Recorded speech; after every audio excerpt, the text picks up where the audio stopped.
초콜릿은 달콤해 달콤해 달콤해 오렌지는 상큼해 상큼해 상큼해. Alam niyo ba na isa sa pangunahing sanhi na aksidente at karahasan sa ating bansa ay ang labis na pag-inom ng alak? Maraming buhay ang nawala dahil sa maling desisyon habang lasing, mula sa aksidente sa daan hanggang sa mga sigalan sa pamilya. Hindi natin sinasabing bawal ang uminom, pero may tamang paraan at tamang limitasyon.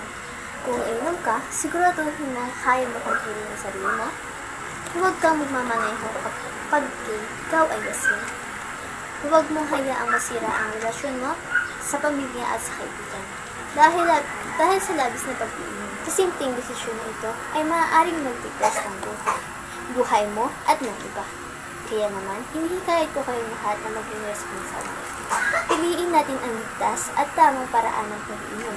O mas mabuti, iwasan na lang ito kung hindi talaga kaya. Tandaan, ang masarap na inuman ay hindi dapat naiuwi sa trahedya. Uminom ng may limitasyon, buhay ay pahalagahan.